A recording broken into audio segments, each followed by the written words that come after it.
नमस्कार दोस्तों। तो एक बार फिर से आप लोगों का स्वागत है हमारे चैनल मैथ्स मेकर में।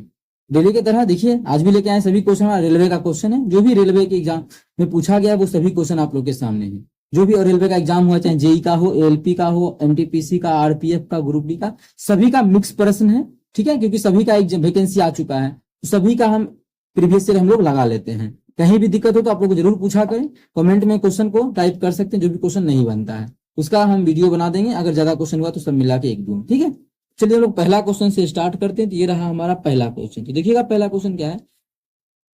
पहला क्वेश्चन हमारा ये है, क्या है, एक सम चतुर्भुज के विकर्णों की लंबाई इतना और इतना 16 और 12 है, तो सम चतुर्भुज की भुजा की लंबाई। अब देखिए सम चतुर्भुज के बारे में आप लोगों को पता होगा तो डायरेक्ट बता देते। इसका आधा कितना हो जाएगा 8 और इसका आधा कितना हो जाएगा 6। 6 और 8 का त्रिपलेट 10 होता है, तो पाइथागोरस प्रमेय के नियम से 10 हमारा आंसर होगा। लेकिन अभी हम लोग ऐसे तो टिक कर नहीं सकते हैं, क्योंकि पहले समझाना भी है आप लोगों को। देखिए एक एक चीज समझा रहे हैं, जैसे कि आप लोग भी इसी प्रकार से, जैसे अभी हम आप लोग को बताए हैं उस प्रकार से आप लोग बना सकते हैं। मानिए ये हमारा क्या है, समचतुर्भुज है।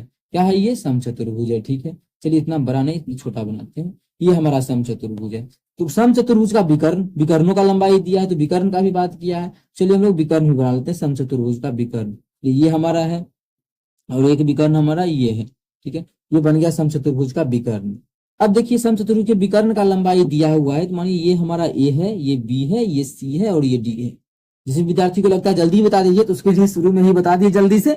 ठीक है, आगे आंसर 10, वो वीडियो को थोड़ा सा बढ़ा के अगला क्वेश्चन देख सकता है। ठीक है, लेकिन जिसको भी समझ में नहीं आया, एक एक चीज समझना है, वो यहाँ पे बने रहे। तो देखिए अब समचतुर्भुज का कुछ नियम होता है, वो पता होना चाहिए। कुछ कॉन्सेप्ट क्या होता है समचतुर्भुज का। तो समचतुर्भुज के विकर्ण जो होते हैं एक दूसरे को समकोण पर समद्विभाजित करते हैं। कहाँ पे, समकोण पर समद्विभाजित। इसका मतलब इसका विकर्ण, ये विकर्ण और ये विकर्ण जो एक दूसरे को काट रहा है, वो कहाँ पे काट रहा होगा, 90 डिग्री पे। यह 90, यह 90, मतलब सभी चीज 90 डिग्री होगा। 90 डिग्री क्या करता है, समकोण पर समद्विभाजित करता है, मतलब दो टुकड़ा करता है। ठीक है, समद्विभाजित। अगर मतलब पूरा अगर 12 है तो ये हमारा 6 हो जाएगा, ये हमारा 6। अगर पूरा हमारा 16 है तो ये हमारा 8 हो जाएगा और ये हमारा 8 हो जाएगा। समकोण पर समद्विभाजित, और क्या बोले, ये समकोण 90 डिग्री होगा। क्या होगा, ये जो हमारा हो जाएगा 90 डिग्री। अब देखिए समकोण पर समद्विभाजित करता है, मतलब ये समकोण त्रिभुज हो गया। ये जो आप लोग के सामने यहाँ पे शो हो रहा होगा कौन सा त्रिभुज है, तो थोड़ा सा मोटा कर देते हैं। ये सारा का सारा चारों समकोण त्रिभुज बन गया। लेकिन हम इधर का त्रिभुज का बात करते हैं अगर, तो देखिएगा ये जो हमारा हो गया है कौन सा त्रिभुज हो गया, ये हो गया हमारा समकोण त्रिभुज। कौन हो गया, ये जो हमारा हो गया वो समकोण त्रिभुज हो गया। अभी आजा, ठीक है, ये हमारा क्या हो गया, समकोण त्रिभुज। तो समकोण त्रिभुज का नियम पाइथागोरस प्रमेय में क्या होता है कि लंब का स्क्वायर जोड़ आधार का स्क्वायर बराबर कर्ण का स्क्वायर। कर्ण हम ए बी को ही क्यों बोलेंगे, तो आप लोग को पता होना चाहिए कि 90 डिग्री के सामने जो भुजा होता है वो कर्ण, 90 डिग्री है, इसके सामने ये कर्ण हो जाएगा। मतलब ए बी क्या है, कर्ण है। तो ए बी कर्ण का लंब क्या हो जाएगा, लंबाई अंडर रूट लंब का जोड़ आधार का। तो लंब का कितना हो जाएगा 8 का स्क्वायर, जोड़ आधार का मतलब 6 का स्क्वायर। यही बोले त्रिपलेट आप लोग को पता होता तो अभी टिक कर देते आंसर। ए बी का मान 8 और 6 का त्रिपलेट 10 होता है। ऐसे अभी निकालना पड़ रहा है, तो 88 64 छता के 36 सॉल्व करेंगे तो अंडर रूट क्या आ जाएगा 100। 100 का मतलब अंडर ये मान हो जाएगा 10। तो ए बी का मान आ गया 10। ए बी क्या था, भुजा भी था ए बी ही, इसका मान 10 आ गया। मतलब ए बी जो है भुजा की लंबाई वो 10 हो गया। समचतुर्भुज का भुजा निकालना था तो भुजा की लंबाई 10 सेंटीमीटर। ऑप्शन ए हमारा बिल्कुल करेक्ट आंसर हो जाएगा। ठीक है, जब भी आप ऐसा क्वेश्चन आ जाए तो डायरेक्ट अपने मन से, जैसे शुरू में ही आप लोग को समझाए, क्या किए थे हम लोग, आधा आधा किए थे ना। क्या किए थे, देखिएगा हम लोग किए थे, इसका आधा 8 होता है, इसका आधा 6 होता है। त्रिपलेट पता है, नहीं पता है तो इसका स्क्वायर कर दीजिए, इसका स्क्वायर करके अंडर जोड़ के अंडर रूट कर दीजिए, आंसर हो जाएगा। तो आप लोग को सभी चीज यहाँ पे समझा दिए हैं। उम्मीद करते हैं आ गया होगा समझ में। कहीं भी किसी प्रकार का कोई भी दिक्कत हो किसी भी क्वेश्चन में, कमेंट करके पूछ सकते हैं। ये आपका अपना चैनल है मैथ्स मेकर। चलिए अगला क्वेश्चन कर लेते हैं, क्वेश्चन नंबर 2। देखिएगा हमारा क्वेश्चन नंबर 2 क्या है। मंच के ऊपर से 50√3 मीटर की दूरी पर टावर के शीर्ष का उन्नयन कोण 30 डिग्री है। यदि टावर की ऊंचाई 60 मीटर है तो मंच की ऊंचाई ज्ञात कीजिए। मानिए मंच है, मंच के ऊपर से, मतलब पहले मंच बना लेते हैं। तो चलिए हम लोग यहाँ पे कर लेते हैं तैयार मंच, जहाँ पे कार्यक्रम होगा। चलिए ये मंच है, ठीक है। चलिए आगे क्या बोला है इस मंच के बारे में, इतना बड़ा नहीं, ये मंच है। बोला है मंच के ऊपर से इतना मीटर की दूरी पर एक टावर, ठीक है, मंच है। ये मंच को हम बना लेते थोड़ा सा पतला सा। मानिए ये हमारा क्या है, मंच है। तो मंच कितना मीटर की दूरी पे, मानिए यहाँ पे हमारा मंच है, क्या है यहाँ पे, यहाँ लड़का जो ये मंच है। 50 मीटर, 50√3 मीटर की दूरी पे, 50√3 मीटर की दूरी पर, मतलब यहाँ से यहाँ तक का जो दूरी है वो कितना है, 50√3 है। 50√3, इसको हटा भी सकते हैं आप लोग, ऐसे बना सकते हैं, क्योंकि इस डायग्राम को हम थोड़ा सा अच्छे बनाते हैं जिससे कॉन्सेप्ट एक एक क्लियर हो। मान ये हमारा क्या है, 50√3 मीटर का दूरी है, 50√3 मीटर का, और यहाँ पे क्या है, मंच है, और यहाँ पे क्या है, टावर है। चलिए टावर को भी बना लेते हैं, ये हमारा क्या है, टावर है। ब्याजा,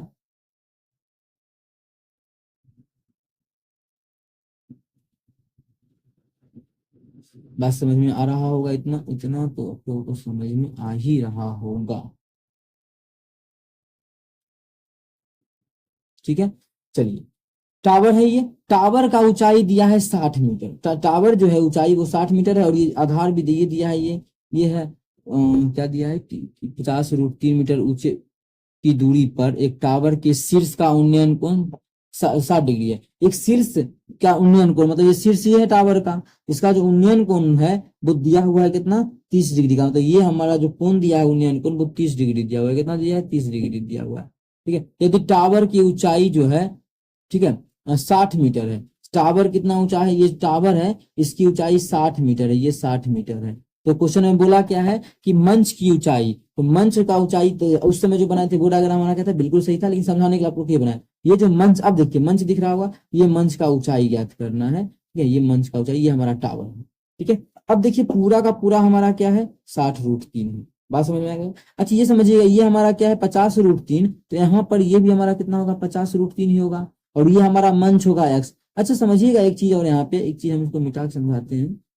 अगर ये हमारा इतना हो, इतनी हो, समझिएगा, यहाँ से यहाँ तक ललका जो है मंच, मंच अगर एक्स है तो टावर ऊपर का बचा हुआ कितना होगा, क्योंकि पूरा का पूरा जो है यहाँ से यहाँ तक वो हमारा 60 है, और ये हमारा एक्स है, तो ये हमारा कितना होगा, यहाँ से लेके यहाँ तक का दूरी, तो यहाँ से यहाँ तक का जो ऊंचाई हो जाएगा वो 60 माइनस एक्स हो जाएगा। कितना हो जाएगा, 60 माइनस एक्स हो जाएगा। ये चीज आप लोग को समझ में आ रही होगी, कहीं भी दिक्कत होता है तो पूछ सकते हैं कमेंट करके। ठीक है, अब सभी चीज पता है। अब मान लो 30 डिग्री दिया हुआ है, हम लोग निकाल लेंगे जो भी निकालना है। तो चलिए इस चीज को हम थोड़ा सा साइड करते हैं, और जो भी निकालना है उस चीज को निकाल लेते हैं हम लोग। लिखना उखना तो है ना ABCD। ठीक है, अब हमें निकालना, मान ये निकाल लेते हैं हम लोग, ये ठीक है, ये निकाल लेते हैं। इससे क्या पता चले, एक्स का मान निकल जाएगा। जब एक्स का मान निकलेगा तो एक्स का मान वही तो आंसर होगा, कहीं से भी एक्स का मान निकाल लेंगे। मानिए हम इसी त्रिभुज में निकालते हैं। अगर आप लोग को दिक्कत हो रहा है एक एक चीज समझाने के यहाँ पे बनाना चाह रहे हैं जिससे कि आप लोग को कहीं भी दिक्कत नहीं हो, इस त्रिभुज का हम बात करना चाह रहे हैं। ठीक है, इस त्रिभुज का, अबे बन सही से, हाँ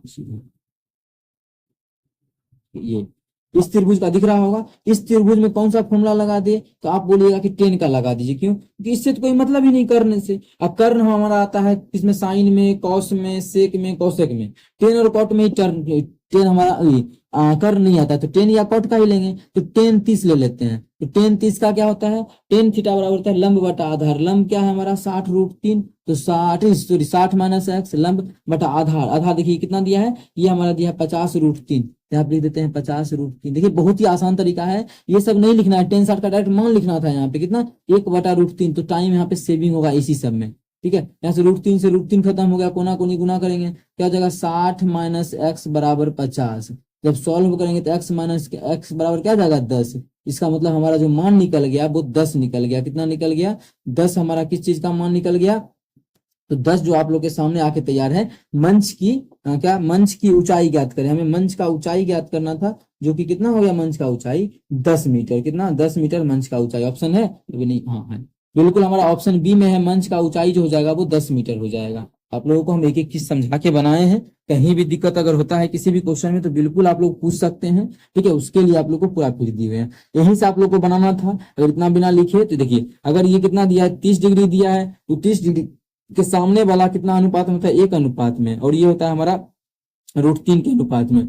अब देखिए √3 डिनोट कर रहा है किसको, इसको, यहाँ से काटेंगे तो कट जाएगा, तो आ गया 1 अनुपात का मान कितना, 50। तो यहाँ से भी निकाल सकते थे, 1 अनुपात का मान 50, 1 अनुपात का मतलब ये एक्स, तो एक्स का मान 50 यहाँ से रख के 10 निकाल लेते, इस प्रकार से भी। ठीक है, यहाँ पे 1 अनुपात नहीं तो दूसरे तरीके से भी क्वेश्चन को सॉल्व कर सकते हैं। ये हमारा पूरा कितना मान लिए, 1 मान लिए, ये हमारा एक्स है, उस प्रकार से भी निकाल सकते हैं, कहीं भी आप लोग को दिक्कत नहीं होगा। हालांकि वो चीज समझ में नहीं आएगा, लेकिन ये आप लोग को अच्छे से अभी समझ में आ रहा होगा। अभी यही कीजिए, जब हमको चैप्टर करवाएंगे तो वहां भी आप लोग को वो भी चीज अच्छे से समझा देंगे। चलिए अगला क्वेश्चन कर लेते हैं, क्वेश्चन नंबर 2। क्या है हमारा क्वेश्चन नंबर 2, देखिएगा। विशाल आर्या से 20 वर्ष छोटा है। यहाँ विशाल है और यहाँ पे आर्या है। विशाल जो है छोटा है, विशाल छोटा है किससे, आर्या से, आर्या मतलब बड़ा है, ये चीज है, 20 वर्ष का अंतर है। 12 साल के बाद का आर्या की आयु विशाल से इतना गुना हो जाता, अधिक होगा, ठीक है, 12 साल के बाद अधिक हो जाएगा, कितना गुना, 1.25 गुना। तो क्वेश्चन पूछा कि आर्या की वर्तमान आर्या की अभी 10 वर्ष है, मतलब आर्या का हमें उम्र ज्ञात करना है, ठीक है। और देखिए इस क्वेश्चन को हम लोग बिना एक्स बाई माने कैसे बनाएंगे, गो थ्रू ऑप्शन, जैसे एज का क्वेश्चन आज तक कोई भी मेरे चैनल पे ऐसा नहीं होगा एज का क्वेश्चन, एज का जो हम लोग एक्स बाई मान के बनाए होंगे, ठीक है। हम लोग अच्छे से डील करते हैं और आप हमसे पढ़ते हैं, तो हम लोग इसलिए बोले, हमेशा हम लोग बोलते हैं, हम लोग जो भी क्वेश्चन करते हैं एज का वो हम किस प्रकार से करते हैं, गो थ्रू ऑप्शन, ठीक है। तो देखिए अभी पूछ रहा है आर्या का वर्तमान आयु, मतलब आर्या का जो आयु होगा अभी, इसी सब में से कोई एक मेरा आंसर होगा, क्या होगा, इसी चारों में से कोई एक हम टिक करने वाले हैं ना, इसी चारों में से कोई एक, मतलब आर्या का आयु इसी चारों में से कोई एक होगा, तो हम मान लेते हैं आर्या 72, सभी ऑप्शन को मानेंगे। आर्या अगर 72 वर्ष का है तो आर्या क्या है, 20 वर्ष बड़ा है, प्लस का सिंबल दें, किससे, विशाल से 20 वर्ष बड़ा है। आर्या से छोटा है कौन, विशाल, तो कितना, 20 वर्ष छोटा है, ये कितना वर्ष का हो जाएगा, 52 वर्ष का, ठीक है। ये निकल गया अभी वर्तमान में, हम लोग माने प्रेजेंट में, तो ये निकला। आगे क्या बोला है कि 12 वर्ष बाद का कहानी अगर देखा जाए तो 12 वर्ष बाद ये हो जाएगा 64 साल का, और 12 वर्ष के बाद हो जाएगा ये कितना, 84 साल का। बोला है 12 वर्ष के बाद जो विशाल से 1.5 गुना अधिक होगा, तो विशाल से कितना अधिक है देख लेते हैं, क्या 64 का 1.25 गुना है, अगर होगा तो बोल देंगे हाँ ठीक है 84, अगर इसका इतना अधिक अगर 84 होगा तो आंसर सही है। तो देख लेते हैं, जब दशमलव उड़ाएंगे तो नीचे में 2 को 0, 5 से काटेंगे तो 25 पचे 125, 25 चौके 100, 4 से काटेंगे 16 चौक 64, 16 पचे 80, तो इससे 1.25 अधिक 80 आता है, लेकिन आ गया हम लोग का 84, ये ऑप्शन क्या गलत नहीं हो गया, ठीक है। इसके अकॉर्डिंग तो 80 आ रहा है, लेकिन हम लोग को जो 72 माने उसके अकॉर्डिंग 84 आ रहा था, मैच नहीं किया, ये जो माने हैं ये हमारा क्या है, गलत है, ये ऑप्शन का मानना ब्याजा, ये ऑप्शन का जो मानना है वो गलत है, तो इसको यहीं पे हम इलिमिनेट कर दिए। चलिए अगला हम मान लेते हैं कितना, 68 अगर मान लेते हैं, देखिएगा आंसर देखिए बहुत जल्दी भी निकलेगा आप लोग की प्रैक्टिस के बाद। अगर ये हम मान लेते हैं 68, तो ये हमारा कितना साल का हो जाएगा, 48 साल का, ठीक है। अब 12 साल के बाद कितने साल का हो जाएगा, 12 साल के बाद ये 60 साल का, और 12 साल के बाद इसका देखेंगे तो ये 80 साल का, क्या ये 1.5 गुना है, 80 होगा ना, 12 साल के बाद ये 80, 12 साल के बाद ये 60, क्या इसका इतना, इसका अबे यार इसका 1.25 गुना है, मतलब 1.25 गुना है, तो चेक कर लेते हैं, इसका 1.25 गुना, क्या 80 आना चाहिए, तो बोला है, चेक कर लेते हैं, दशमलव उड़ाएंगे तो 2 को 0, जब 2 को 0 हो जाएगा, जब काटेंगे 1 0 से 1 0 गया, 5 से काटेंगे तो 5 दूना 10, अब 5 से काटेंगे तो 5 दूना 10, 25 25, इसको काटेंगे तो 3 25 या 75, नहीं मिला ना, 80 आ रहा है और 75 यहाँ पे आ रहा है, दोनों इक्वल नहीं है, ये भी ऑप्शन मेरा क्या हुआ, यहीं पे गलत हो गया। ये भी ऑप्शन देखिए बहुत ही जल्दी भी चेक कर सकते हैं, कैसे आप देखिए 2 ऑप्शन जल्दी जल्दी चेक करते हैं। क्या 88 अगर मान लेते हैं तो ये 88 साल का, तो 88 में से 20 गया तो ये कितने साल का हो जाएगा, 68 साल का, चलिए 68 साल का। अब देखिए बोला है कितना, 12 साल के बाद कितना साल का हो जाएगा, ये 80 साल का, और 12 साल के बाद ये कितना साल का होगा, 100 साल का हो जाएगा ना, 12 साल के बाद 100 या 68, इसका 1.25 गुना है, आप लोग बोलिएगा देख लेते हैं, 1.25 में डालिए 1 गुना, देखिए 1.25 का मतलब होता है 1 जोड़ 0.25, ठीक है, इसका मतलब 1 गुना तो इसका 80 होगा, ये होगा, ठीक है। अब इसका सिर्फ निकाल देते हैं 80 का 0.25 गुना, 0.25 गुना बोलेगा तो यहाँ पे 100 हो जाएगा, 20 चौके 80, 20 पचे 100, पचे 25, 4 पचे 20, एकरा में 20 अधिक, क्या 100 आ गया, बिल्कुल आप लोग बोलिएगा हाँ 100 हमारा आ गया, कितना 100 हमारा आ गया, ठीक है। इस प्रकार से देखिए 100 आ गया है। अगर आप लोग का मन करे नहीं हमको उसी तरीका से निकालना है तो ठीक है, चेक कर लीजिए इसका कितना गुना, देखिए सभी तरीका बता रहे, इसका 1.25 गुना, चेक कर लेते हैं, क्या 100 आना चाहिए, दशमलव उड़ाएंगे तो 2 0 यहाँ नीचे आ जाएगा, काटेंगे तो 25 पचे 100, 25 25 चौके 100, यहाँ काटेंगे तो 20 20 पचे 100, देखिए 100 है ना, मैच कर गया। किस ऑप्शन को रखने से, ऑप्शन सी को रखने से, मतलब आर्या जो है, आर्या का अभी जो वर्तमान में आयु कितना है, 80 वर्ष है, कितना है 80 वर्ष है। आप लोग को समझ में आया होगा कि बिना ऑप्शन बिना एक्स बाई माने गो थ्रू ऑप्शन कैसे बनता है, इस प्रकार से आप लोग बना। तो अगला क्वेश्चन देखिएगा, क्वेश्चन नंबर 4 हमारा क्या है, एक निश्चित वार्षिक साधारण ब्याज की दर पर निवेशित कोई धनराशि 8 वर्ष में इतना, ठीक है 8 वर्ष का बात बोला है, और 13 वर्ष में इतना हो जाता है, तो निवेशित धनराशि ज्ञात करना है। देखिए बहुत ही आसान तरीका है, आप लोग को बताते हैं इस क्वेश्चन को करने का। बोला है एक कोई धनराशि है, माने पी है, ठीक है, मानेंगे नहीं, देखिएगा कितना अच्छे से और आसान तरीके से आप लोग को समझाते हैं। इसका क्वेश्चन बहुत बार एग्जाम में भी आता है, तो कैसे सॉल्व कीजिएगा। निवेशित धनराशि 8 साल में, मतलब यहाँ से 8 साल में, 8 साल का बात करें तो 8 साल में कितना हो गया, ये 8 साल में कहा गया क्वेश्चन, हाँ दर से कोई निवेशित राशि धनराशि 8 वर्ष में 24,500 हो जाता है। कितना साल में? 8 साल में जो हो गया। अच्छा 8 साल में वो 24,500 हो गया, इसका मतलब इसमें मूल ये क्या मिश्रधन का बात किया है। जब मिश्रधन का बात किया तो इसमें क्या क्या दोनों चीज मिक्स होगा। इसमें क्या होगा? प्रिंसिपल भी होगा मिक्स और प्लस 8 साल का ब्याज भी मिक्स होगा। क्योंकि देखिए बोला 8 साल बाद, 8 साल के बाद जो हो जाता है वो 24,500, मतलब इसमें मिक्स होगा कितना? 8 साल का ब्याज भी, 8 साल का एसआई भी मिक्स होगा, ये एसआई। ठीक है, तब इसका जो मान आ गया वो कितना आ गया? 24,500 आ गया। बात समझ में आया होगा? ये 24,500। एक चीज समझिएगा, ऐसा क्वेश्चन आप लोग को कभी गलती नहीं होगा ये करने के बाद, कभी भी ऐसा क्वेश्चन गलती नहीं होगा। ये हमारा दिया था, ये दोनों मिक्स करके। अब बोला है 13 साल के बाद, तो 13 साल के बाद देखेंगे तो इसमें भी क्या क्या मिक्स होगा? प्रिंसिपल भी मिक्स होगा और 13 साल के बाद बोला मतलब 13 साल का एसआई मिक्स होगा। कितना? 13 साल का एसआई। इसका जो मान दिया है, इसमें बोला है कि इसका जो मान हो जाता है वो 32,000 हो जाता है। कितना? 32,000। अच्छा दोनों को घटाएंगे तो क्या? प्रिंसिपल से प्रिंसिपल ना खत्म हो जाएगा, बचेगा कितना? 8 और 5, 8 में से 5 13, मतलब यार इस दोनों का अंतर देख रहे हैं तो 13 में 60 का कितना? 5 साल का एसआई आ जाएगा। नहीं आ जाएगा? कैसे? इस दोनों को घटाए तब ना, पी से पी गया और 13 में से 8 गया तो 5 साल का एसआई निकल जाएगा। कैसे? इस दोनों को घटा करके। तो घटाएंगे तो कितना? मानिए 25 है, 25 और 7 कितना? 32 है, 25 नहीं क्या? 24 है, मतलब 7500 आ जाएगा। कितना आ जाएगा? 7500 आ गया। जब इसको काटेंगे या फिर काट ही लेते हैं, इस कितना जाएगा? 15 25 55 1500, मतलब एसआई, मतलब एक एसआई कट गया तो एक साल का एसआई जो आ गया वो 1500 आ गया। ठीक है, हमें पूछा है निवेशित धनराशि, मतलब पी का मान पूछा है, तो पी की हम कहीं से भी निकाल सकते हैं। तो दोनों मिला करके कितना है? 24,500 है, या फिर यहाँ भी देख सकते हैं 13,000 है। दोनों मिला करके 24,500 है। प्रिंसिपल में 8 साल का अगर साधारण ब्याज जोड़ दिए, साधारण ब्याज, तो इसका मान कितना हो गया? 24,500 हो गया। समझिएगा, 24,500 हो गया। एक मिनट, इसको हम यहाँ से कट मारते हैं, कितना हो गया? 24,500 हो गया। इसमें जिसमें की है एक साल का 1,500 रुपये है, तो 8 साल का कितना हो जाएगा? एक हम क्या करेंगे? गुना कर देंगे कितना से? 1500 से। 15 8 कितना होता है? 120 है। तो प्रिंसिपल कितना आ जाएगा? तो 14,500 तो रुपया था, इसमें घट जाएगा कितना? 8 साल का ब्याज। 8 साल का 8 साल का इसमें ब्याज भी मिला हुआ है, तो 8 साल का अगर ब्याज घटाएंगे कितना आ जाएगा? 15 8 120 और 2 0, मतलब 12,000 घट जाएगा।